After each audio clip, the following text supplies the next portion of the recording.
Initiating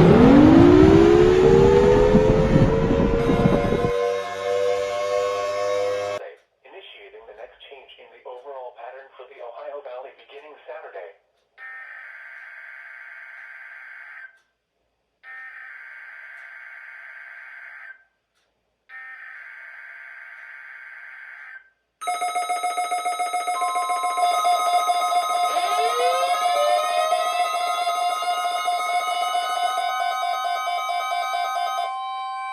This is the National Weather Service Office in Wilmington, Ohio.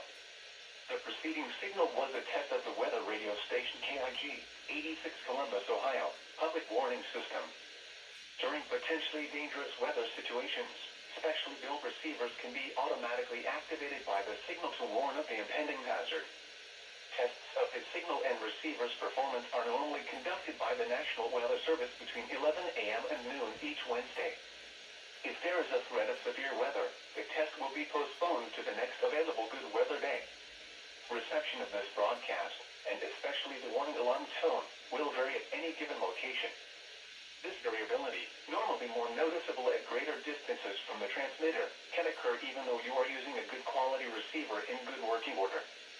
The warning alarm tone will be activated for hazardous watches and warnings for the following counties: Champaign, Clark, Delaware, Fairfield, Fayette, Franklin, Greene, Hocking, Knox, Licking, Madison, Marion, Morrow, Muskingum, Perry, Pickaway, and Union.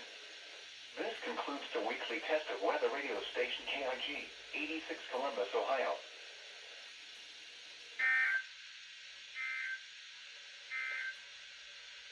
Now looking at the weather patterns affecting the... Ready to go. Oh, yeah, the new one went. Oh, that one went too. The broken one went too. Crap. Yeah.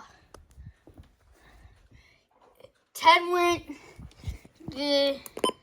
Required weekly test. Required weekly test. Required weekly test. And on the broken one, required weekly test. And that one is... I'm honestly surprised that one picked up the same code, but yeah, boy!